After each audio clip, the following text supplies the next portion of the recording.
I think we will start. Good evening, everyone. Respected Dr. George Jacobs, sir, members of the Safe Dental Updates, and dear doctors. We welcome you all for our 19th Learn from Our Master series organized by the Safe Dental Updates. And it's always an honor to be here. So firstly, we would like to introduce ourselves. We are Safe Dental Updates, a dental platform in which we believe quality education always ensures predictable outcomes for dentists of all disciplines and abilities. Our organization is based on the fact that the dentistry is complex and requires ongoing learning experience. We conduct various webinars and workshops to enhance the skills of dental professionals and guide your dental journey. So without further ado, let us start our series in which our topic of discussion is Open Apex Management, given by Dr. George Jacobs, sir. To speak a few words about him, Dr. George Jacobs, sir, with 15 years of clinical and academic experience exclusively in the field of conservative dentistry, aesthetic dentistry, and endodontics, was a former professor in PSM College of Dental Science and Research, Thrissur, faculty for the CPD product programs for Oman Dental Society, Pro Dental CPD, London, UK, and CME programs at Dubai, UAE. He's a managing director and chief faculty in All for Roots Academy, Endodontics and Aesthetic Dentistry, Kochi, Kerala. His main area of interest is in clinical-oriented training and research, training and motivating the young generation dentists and dental graduates for the better dentistry tomorrow. So without wasting more time, I would like to invite Dr. George Jacobs, sir, for the discussion. Sir, please. Thank you, Shanu. Am I audible to everyone? Yes, sir. The visuals and the audio is fine, sir. It's good. Okay, that's good. So we are good to go. So good evening to all my dear friends over here. And a big thanks to Safe Dental Updates because you are doing a wonderful job, Dr. Shanu, and your team, because this is a platform which helps many people, many of our dear friends who are practitioners, as well as academicians, as well as students, to have the latest updates about dentistry. And you all know that dentistry is being totally in a different era because now it's highly dynamic, it's changing a lot, and we need to, in fact, update ourselves to the better cause of dentistry. And the topic what we have chosen here is also something different, something untouched. Mostly, there are many of you who would have encountered this in your routine dental practice. And to be honest, once upon a time, this was a nightmare for me. Not anymore, because now we have better materials and better methods to manage Open Apex. So, coming on to the topic. You might have heard this term, Blunderbuss Canals. What do you mean by Blunderbuss Canals? These are the canals which have open apex, in which the apex doesn't have a constriction. So I'm directly getting into the topic without too much of introduction, basically because you all know like what we are up to. And the time what you spend here, what I spend here is very much valuable. That's the reason why I'm not going into too much of an introduction. So this is a challenge which we face in our day-to-day practice. And managing these blunderbuss canals is not a joke. Many a times you get the patient very young. So seeing the life expectancy of the patient, like they have miles to go. That means that you need to be very judicious and meticulous in the management of these blunderbuss canals. So how does this term blunderbuss come? In fact, blunderbuss was once coined by, it was the name of the gun which was used by the English and the Dutch army in the 17th century. So this gun had a very peculiar shape to it for its end. And this shape, the shape what you have in your open apex, it is almost similar to the tip of this gun. And that is how this terminology came in dentistry also. So when you have a case like this, and these cases are quite common in day-to-day practice. Why? Because of many reasons. And one among the most important challenges what you have in these canals is the number of microbes what you need to deal with. So when you consider a routine root canal therapy, the number of microbes may be limited. The number of microbes may be limited mainly because you have more volume inside. And when you try to calibrate this, these canals, many times you are at a loss. You are not able to calibrate it properly. Your apex locator may not be able to capture the exact value of your apex.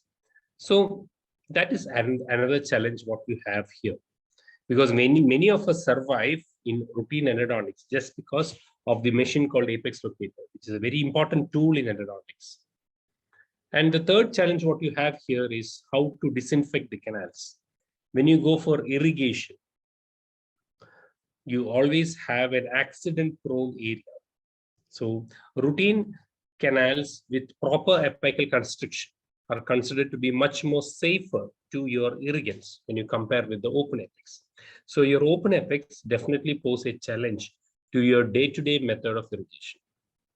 Then coming on to the obturation. Again, obturation is a challenge. We used to do a lot of crude techniques, probably like while during the early years of my practice. I still remember I used to do rolled cone techniques, then the button technique of the GP. There were many crude techniques which were practiced at that point of time. I'm so happy that today I don't have to do all those. I have much more predictable methods for managing this open apex. Then another challenge what you have over here is the complexity of the post-endodontic restoration. Many times the post-endodontic restoration is also challenging, mainly because the walls are very thin and the walls are very prone to fracture. It's not like an adult tooth which has ample dentine all over. And moreover, at that particular stage, you always have your patients coming again and again to you because we require more recalls. More recalls are needed when we do these open apex cases. So it's a multitude of challenges what you have when you have a case with open apex. And if you see the reason why we have this open apex is basically you have a trauma or a decay or a caries before the tooth completes its root formation. So that makes it really challenging to you. So what can be done for such cases? Number one, let us classify. Let us go back to our basic classes and check what we have learned in our Ellis class 3 and class 4. Ellis class 3 is a vital tooth with the pulp exposure. Okay, and it could be an Ellis class 3 with an open apex, or it could be an Ellis class 4. What is an Ellis class 4? It is a non-vital tooth with or without pulp exposure. So these are the two commonly encountered cases in your practice with the open apex. So how to deal with these separately? Let us see, like we need to have a proper treatment protocol for each and every case. So if you ask me, like, what are the instruments what you should have when you go and deal with a case with open apex, I would suggest you to buy these two instruments. One is you have this 90 to 140 remus from different company. You can get it from money also. So these 90 to 140 size instruments are one step ahead of the routine instruments what we use in our day-to-day practice. That is 15 to 40, 45 to 80. You have one more series like that. It is not commonly available, but if you can search, you will get it. So buy these files and keep it with you. It can be either K files or you may get reamers. Reamers are also good to go. So buy these 90 to 140 reamers, keep it with you, and use it when a case with open apex or an immature apex comes to you. Then another instrument what I would suggest is the use of piezo reamers. Okay, and these instruments should be used very judiciously because already the walls of the canals are thin and compromised. So, and what about the irrigation open apex? I told you irrigation is a challenge. So you need to go for certain safe irrigation techniques. So you can go for these endo-safe needles, safe-ended irrigation needles, which are side-bent. And always make sure that these needles are bent even before the working length. And you may not be able to use 5% hypochlorite safely in an open apex. It's a challenge. So you may have to use 2.5% hypo with a lot of caution. And make sure that your needle is calibrated. That's very important. Never go beyond apex. And another safe way of using your irrigant is to use your irrigant as a working solution and then activate it with some kind of sonic or ultrasonic activity. But without doubt, disinfection is mandatory for your open apex cases. Then what are the intracanal medications you are going to give for an open apex? So the most commonly and the most preferred intracanal medicament as usual is calcium hydroxide. You can also think about triple antibiotic paste, ciprofloxacin, minocycline, and metronidazole. Cipro, Mino, Metro. This is the formula for triple antibiotic paste. Some of the countries prefer the use of Ledamix, which I personally haven't used till now, but I have used calcium hydroxide and triple antibiotic paste in my day-to-day practice. So I always prefer the use of calcium hydroxide. But the problem with calcium hydroxide is that, like, calcium hydroxide cannot be used in an open apex case for more than 1 month, because the prolonged use of calcium hydroxide beyond 1 month can always create some trouble, because calcium hydroxide can weaken the canal walls. So till 1 month, studies say that it's safe. So beyond 1 month, if you are going for a long term, you can always prefer the usage of triple antibiotic paste. So finally, like, how do you manage such canals? The wonder materials are your MTA, Biodentine, and other bioceramics. So nowadays it's an era of newer materials. And MTA is something which has been there in dentistry since years. It is the product from one of the greatest researchers in dentistry, that is Mahmoud Torabin-Najat from the Loma Linda University. So he has done extensive research in MTA, and MTA has been in use for over 20 years in dentistry, and we have long case reviews on MTA. And this is my preferred personal material when it comes to an open apex. So what are the other options are always Biodentine and the latest bioceramics like bioceramic putty and other materials. So if you see the brands of MTA, like many brands are available, including the Pro Root from Dentsply, Angelus, materials from a company called Circamed. Even we have an Indian company producing MTA called the Prevest. So these are the brands which are very popular. And I have mixed and matched and used all these brands. I would say that all are good. Probably, like, it basically depends upon the way you use it, the other criteria that provide the success to this kind of therapy. So each and every step in management of open apex is important to us. So let us discuss, like, what are the various clinical criteria you need to follow when you go for a tooth with open apex.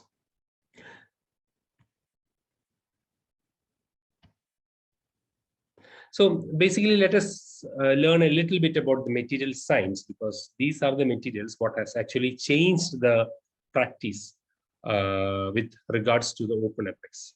So basically, MTA is popularly known as a modified Portland cement. The same cement what we use to construct buildings, construct house, is modified to form your MTA. Earlier, we used to have only gray MTA while I was doing my post-graduation. But later, when I started my practice, now we started getting the white MTA, which is much, much more better. Now, I don't think the gray MTA is any longer available. Though, so if you see the concentration of MTA, composition of MTA, it is the chief component is tricalcium silicate. And you have other silicates, aluminates, sulfates, and oxides to improve the properties of MTA. And what makes MTA unique is certain properties which other materials doesn't have, and it has. Number one is highly biocompatible. If you see the studies, you can see the histological views in which cells attach to the MTA. So MTA is considered to be a highly biocompatible material when it comes to the periapical region. And it is in highly antimicrobial, in the sense like it is bacteriostatic. The pH of set MTA is almost 12.5, which is alkaline. So in an alkaline environment in the periapical region, you have less number of bacterial proliferation. And one more advantage with MTA is that it is non-resorbable. Your cells will not be able to eat away your MTA. So your MTA is going to stay there in your apex as a solid material, sealing it from the external environment. So you have a good marginal seal without microleakage. And I would say that this is the property of MTA, which has made it a world leader. That is, it can be used even in a moist area. So just imagine you are mixing MTA and placing it in one particular position in the canal, in the root surface. MTA has multiple uses, which I'll tell you what. So even if it is contaminated with a little bit of blood, it doesn't get washed away, but still stays in position, sets. That is the main advantage of MTA over other restorative materials, which makes it highly, highly recommended while during a surgical procedure is being carried out, or in an open apex, where you have a high proximity to the blood and other solutions. So, but the only disadvantage with MTA is that you need to wait, and wait. Why? Because the initial setting time with MTA is approximately 2 hours and 45 minutes, almost 3 hours. And the final setting time is 24 hours. So if you really want to go to the next step after MTA, that means that either the patient will have to sleep in your clinic, or he will have to go back and come after a day. So that means you need more sittings with MTA. And so what happens is that you need multiple sittings. You cannot complete procedures in one single visit. So that is not possible in certain cases. So that's the reason why other materials have overtaken MTA with this regard. One more disadvantage, what I have personally felt in my practice, is that MTA gets mixed with blood very easily. And once it gets mixed with blood, there is always a color change. And this color change may remain. And if this happens in your coronal portion, especially while you are doing a pulpotomy or an apexogenesis procedure, this can even affect your later restorations. But still, with the better materials what we have, we can manage this to an extent. The compressive strength of MTA is approximately 50 megapascals, not very strong, okay? But we don't require a very strong material over here. We just require a material with good strength, that's it. So MTA serves the purpose many times. And the other clinical applications of MTA can be used for your pulp cappings, your focal repair of perforations, root resorptions, root and fillings, And there are many other applications in which MTA can be used. So it's an integral part of anyone's endodontic as well as periodontal practice. And the mixing of MTA is, as I told you, it is very similar to our routine cement, what we use. So you have a solution which you get from the company along with the MTA. You can mix your powder in that.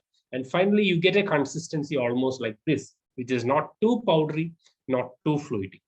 So it should be in a consistency in which it can be carried onto your canal. And how do you do that? You get MTA carriers. So these are MTA carriers, which comes as straight as well as curved ones with different tip diameters. And these instruments are designed exclusively for the use of MTA, and they are highly useful. And when you take MTA in these instruments, you will be able to deposit a pellet of material wherever you need. So if it is an open apex into the root canal, you can in fact eject this material, which can be plugged at the apex. And to plug it at the apex, you need to buy certain specialized hand pluggers. And they are commercially available as the Buchanan hand pluggers. These are calibrated. So according to your canal calibration, you can choose which plugger to use. So buy the entire set and keep it exclusively for the use of MTA plugging. You also have finger pluggers, which give better tactile sensation. But the problem is that many times when we use this material, it will be under a microscope or a loop. So if you use a finger plugger, it may block the vision. So it's better always a hand plugger if you are using under a microscope. Biodentine is another material of choice. It sets very fast. It sets almost in 15 minutes, 10 to 12 minutes. So this can be used if you want to discharge the patient fast. The only difference between biodentine and MTA is the composition. Composition, basically the tricalcium silicate is the predominant material there as well as here. But here you have approximately 80% of tricalcium silicate. Other silicates, carbonates, oxides are also different. Ultimately, you get a material which is highly biocompatible but sets fast. So if you compare between MTA and biodentine, MTA is a bit difficult to manipulate, but for people like us who have been using this since so many years, it's not a big concern. For a beginner, I would say that biodentine would be much more easier to manipulate than MTA, but the choice is yours.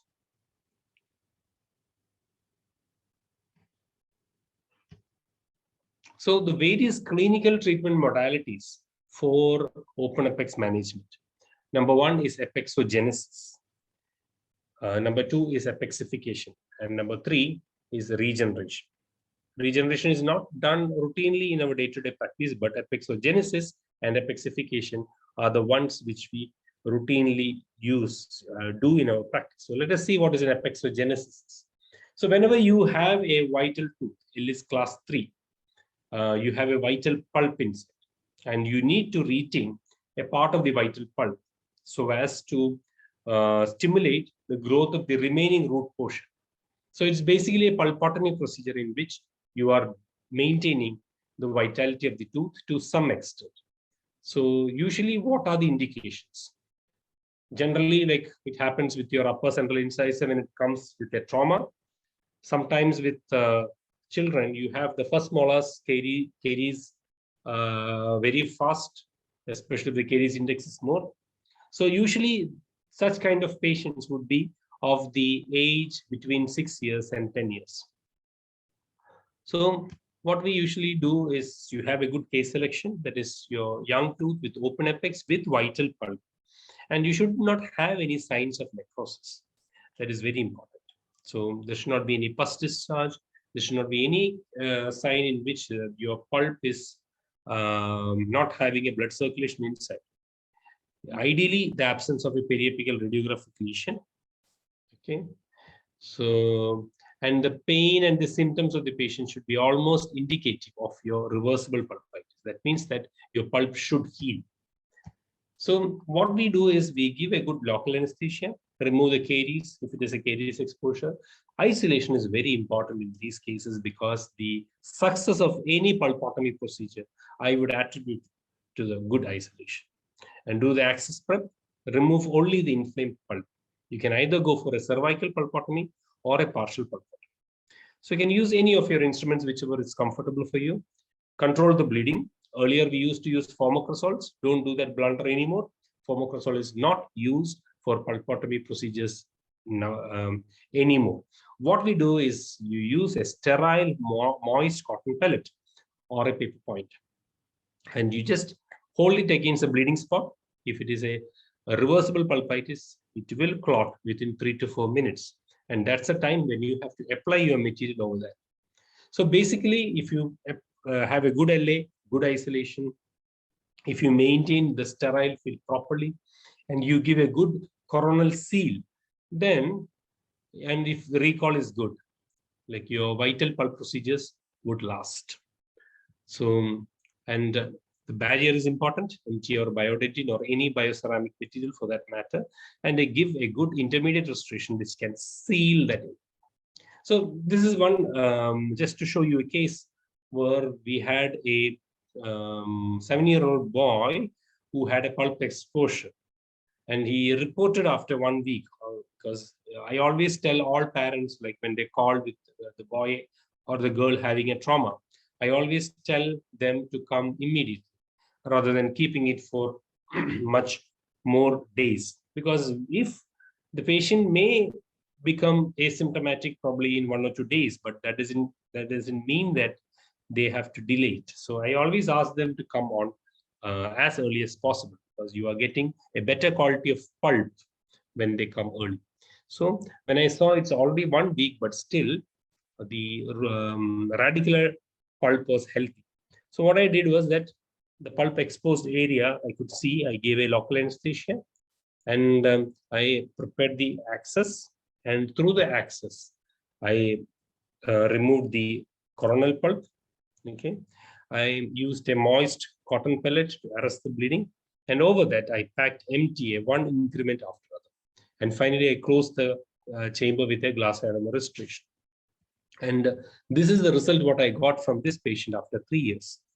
So if you see the pre-op and post-op, the pre-op radiograph and the post-op radiograph, in the matter of just 3 years, like you have the root apex formed without any pathology. The patient still comes to me. It's been almost now 8 years, and the reviews are good. The only problem what the patient complains is the presence of a discoloration in the coronal. You can see that. So I have given a laminate for this patient, which has managed that also, but still, like, it was a concern, but manageable. So this is how the results are if you use the proper material at the proper time. It's not only in cases where you have a traumatic exposure. So a 13-year-old boy with the second molar having a carious exposure, and we had to go for, again, a coronal pulpotomy in this case. Okay, it's not very highly evident in the radiograph, but the patient has symptoms when we clinically, it was a concern.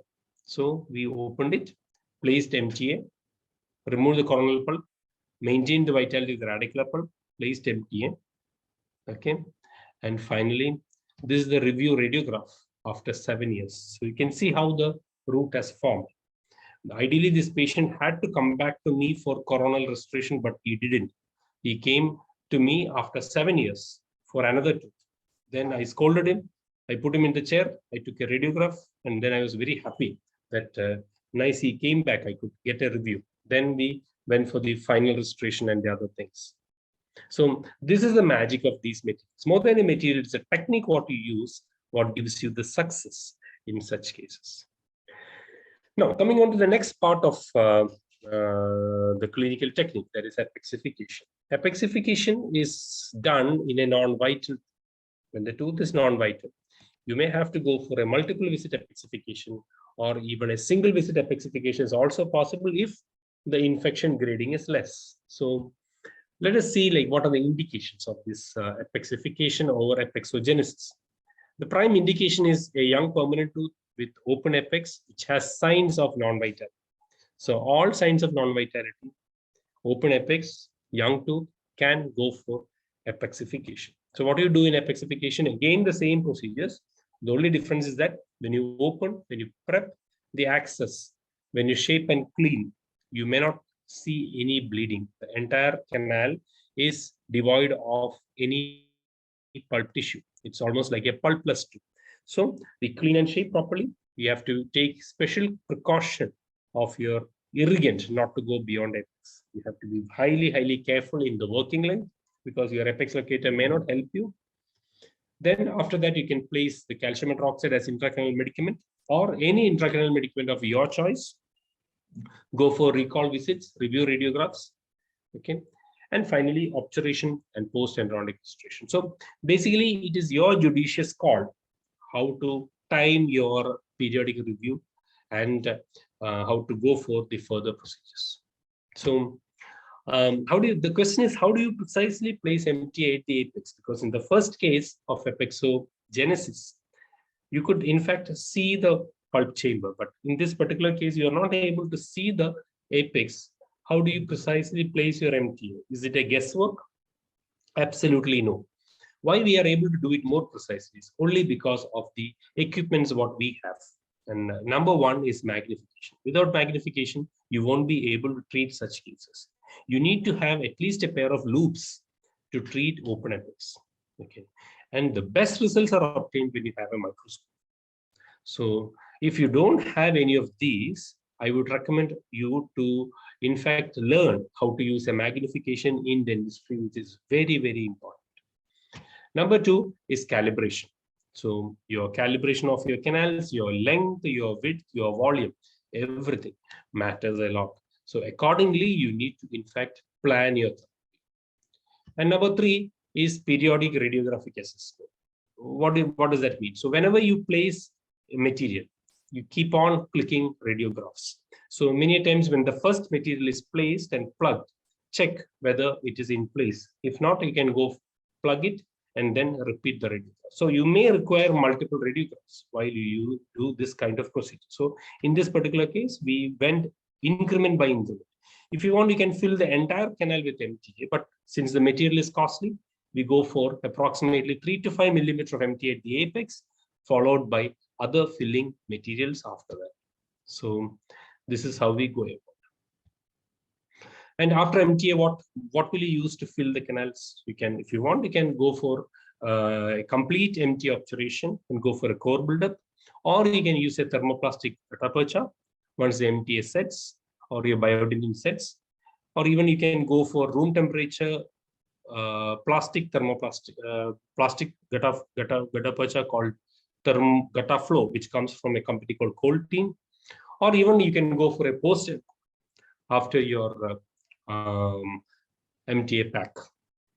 In a single step apexification, what you do is basically everything, all what we did over a period of so many appointments, we do it in one single visit. This can be done especially in cases where you don't have too much of periapical infection. Okay, if your patient is comfortable in this, even one single visit, you need not even ask the patient, place an intracanal medicament, recall the patient again and again. If you are able to disinfect your canal in one single visit, which is very important because it's an open apex and you have lots and lots of bacteria to remove. But if you can do that in one single visit, go ahead, plug your MTA in one single visit. Okay. If it is a biodentine, you can finish off the same appointment. If it is an MTA, recall after 24 hours or 48 hours, then go ahead with other materials. So this is one case just to show a single visit MTA, one single visit itself, because the patient was flying. So I didn't have any other choice. So, but the treatment was highly successful because the infection grading was not much. The patient was quite happy after the procedure. So we went for the MTA pack. Okay, recalled the patient the next day and injected Gutta Flow. that is the plastic gatapacha. So the latest techniques, especially my friends with who are practicing pediatric dentistry, they would know this more, because we can revascularize your root canals. Your non-vital teeth can be revascularized via blood clotting. You can encourage clotting into your canals after your debridement, and this clot can be maintained to regenerate. And this is something which is very, very promising in the future also. And even materials like PRF, platelet-rich fibrin, which we usually use as grafts, can be used to encourage the revascularization of your canal. So the light is still brighter at the other end of the tunnel. So more and more materials, more and more techniques are yet to come in this particular field. And I wish you all personally a big success in your endeavors, because I know, like all of you have been eagerly waiting for a lecture like this. So you can always address all your queries to my personal WhatsApp number. And even we have a Facebook page called All for Roots. Okay. If you have any queries in the future, you can even mail me at allforroots@gmail.com. And please do follow our Instagram page, All for Roots and All for Roots Academy. I hope you enjoyed this session. Over to you, Dr. Shanu. Yes, sir. Thank you so much, sir. I would request the viewers to post your questions in the comment section, so each questions will be rectified. So I think we have one question here, sir. Yes, yes. Okay. Please. So there's one question. Can MTA and Biodentine can be placed in a bleeding canal? MTA and Biodentine can be placed in bleeding canal, but the problem is you need to check from where the bleeding is. So generally what we do is that we try to arrest the bleeding. We try to create a clot, a healthy clot. When the canal is bleeding, that means that your pulp is inflamed. So if you place your MTA or Biodentine over an inflamed pulp, you are going to create more trouble. So I wouldn't recommend you to place MTA or Biodentine in an actively bleeding canal. Okay, sir. So the next question is, sir, can you tell me a brief about revascularization technique? Yes, revascularization technique is something which is very promising, like especially for children. We can, in fact, go for a revascularization procedure if the tooth is non-vital. So what you need to do is you need to have very sterile instruments. You need to open the chamber. You have the open apex. You need to calibrate the working length. And you need to, in fact, work slightly beyond apex. So many times till now, we were teaching all of our students not to work beyond apex. This is the only time when we ask our students to go for working beyond apex. So when you work beyond apex after disinfecting the canal, what happens is that you can see a blood clot being formed at the apical region.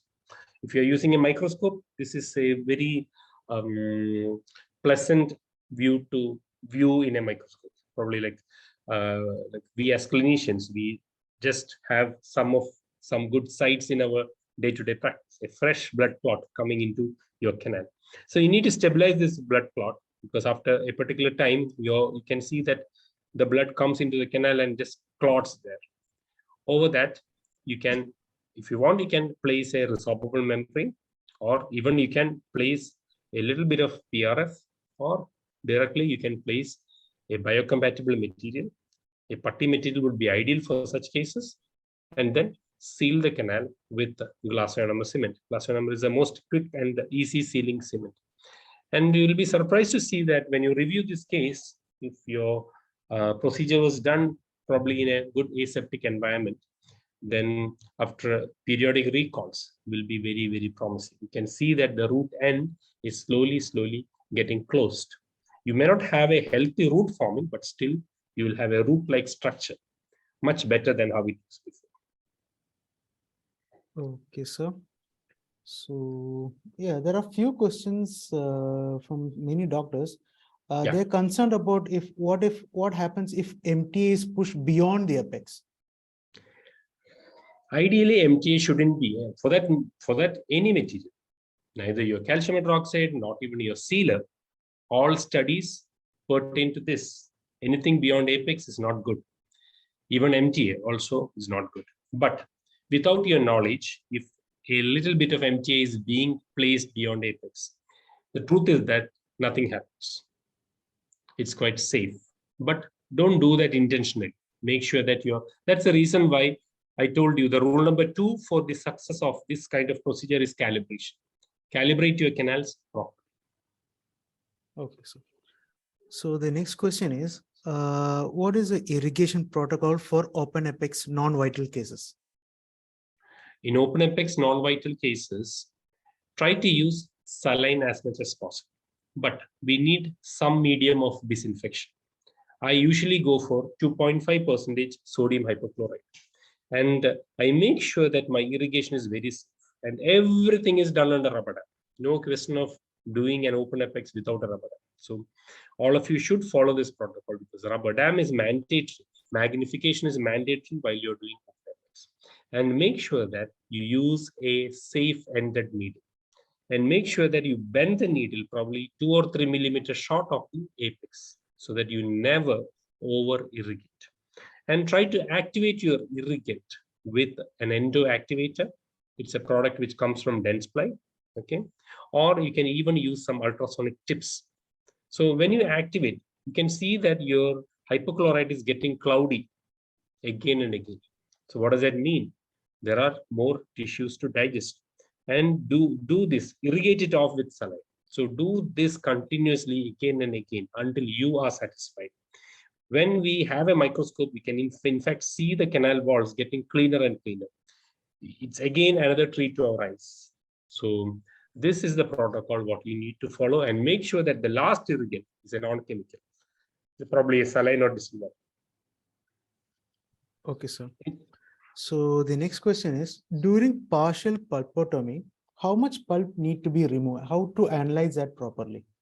Yeah. This is purely a clinical judgment because we cannot go for a histology there at that particular moment. It's practically not possible. So what you need to do is you need to remove the pulp tissue. You need to assess the bleeding, okay? And there is a peculiarity of bleeding from an inflamed pulp and a healthy pulp. When you see an inflamed pulp will be bleeding profusely and the blood will be bright red and it will be pulsating. And you can see the amount of bleeding will be too much. Whereas when it is from a healthy pulp, the bleeding will be minimal and the bleeding will be there only when you provoke it. Most of the times you will have a healthy clot over there. If you don't have, you just compress it with a moist cotton pellet. Okay, I prefer to do it with a sterile paper point. It clots immediately. Okay, sir. So there's another question. Can we bleach an apexogenesis tooth? Can you please, I think they mentioned about the internal bleaching, sir. In fact, you can go for bleaching of an apexogenesis tooth, provided you have done a good coronal pulpotomy. That means like the entire coronal pulp is removed. And internal bleaching doesn't actually work here. It's more of an external bleaching. I haven't tried that yet. But practically, if you think, you can go for an external bleaching. But most of the times what we do is that like we just cover it up. This is the time when we go for a probably high opaque laminate with a high opaque ingot or a crown. That would be a better choice in such cases. So I'm trying to select the high anticipated questions, sir. Some No questions problem. are actually, I think like this is Shanu. I should say that I should congratulate you for choosing this topic because this is something which is less discussed. Yes, sir. That is very true, sir. Actually, and actually, we are selecting the topic in such a way that it's according to the viewers and participants. Great. So we try to analyze and survey and get the topics which will be, and mostly we are trying to select topics related to endo as well as for aesthetic dentistry also. I'm so happy that you guys are here. Thank you, sir. Thank you so much. And I would like to congratulate you and thank you also for sir to join this opportunity for the discussion, sir. Yes, yes. No, I can go ahead. No problem. Okay, sir. Because these questions are quite practical and very interesting also. Okay, sir. Okay. So one question is hypo used in open apex cases? Yes, yes, it is used, but very judiciously. Not the 5% one. Go for 2.5, but very judiciously. Make sure that you don't inject it beyond. It should be irrigation, not injection. So you have to be in your presence of mind when you use that. If you are not confident, don't irrigate it. Use it like a working solution. Okay, sir. So till what length should we place MTA in root during apexification procedure? Apexification, I would prefer to keep it, in fact, till the working length, because we don't have a choice. We have a radiographic working length, and radiographic working length many times doesn't actually match with the actual working length. But still, I would say that like to go at least till the radiographic working length. You can probably, like, if you are not confident, maximum 0.5 to 1 millimeter short. That's it. Okay, sir. So what do we place over the bioceramic putty before final restoration? Can we use resin modified GIC? Yeah, resin modified glass enamel can be placed if it is accessible for you. If not, like once the bioceramic putty sets inside the canal, then you can go for the thermoplastic obturation systems, flowable Gathatvacha, even post and core. Okay. So,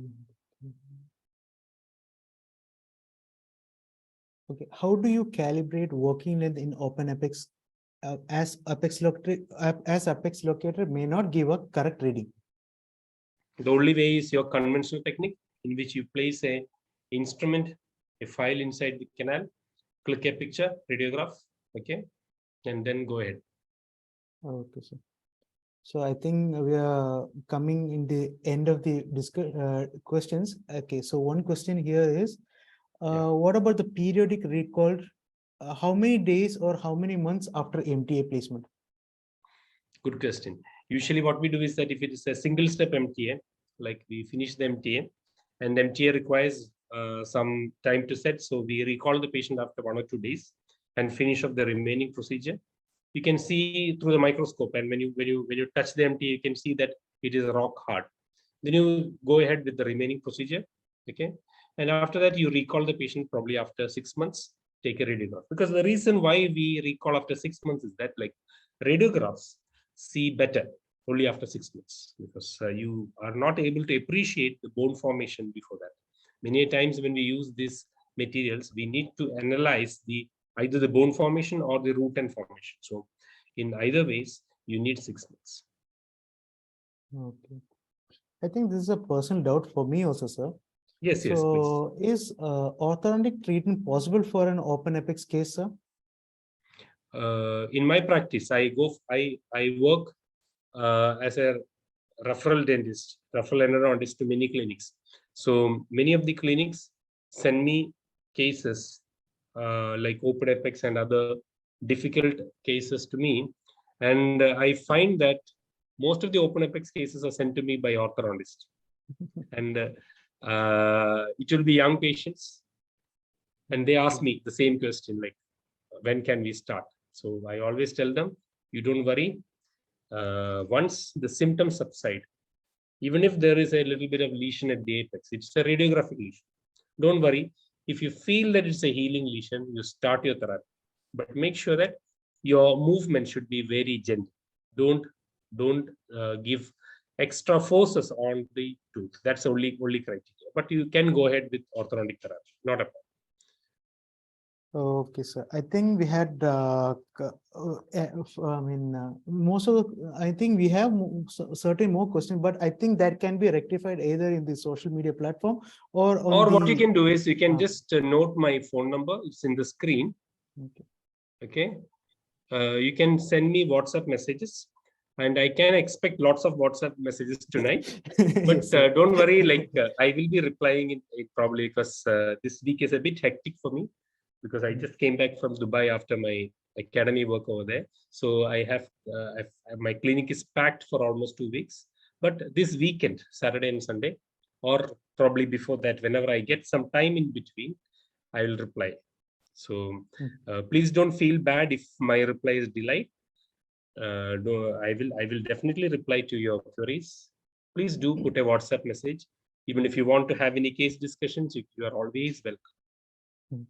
Okay, sir. Thank you so much, sir, for sharing your knowledge and expertise when it comes towards managing an open Apex case. So definitely many of us will depart this session with many takeaway points and implement technique as discussed.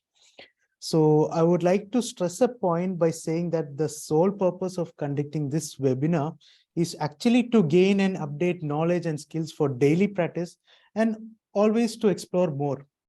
So once again, sir, I thank you so much. It was very informative, and I thank you so much for giving your time, especially when you had, I actually didn't know about you had come from Dubai and have packed appointments as well. So I really thank you so much for sharing your time for this purpose. It's my pleasure, Shamil. Thank you so much. Thank you. So I want to thank you all the doctors who had attended this webinar, and I hope all of you will leave this with positive, confident manner. So thank you so much, sir, again. Thank you so much. Thank and you. Have a great night. Thank you. Thank you. Thank you. Have a great evening. Thank you.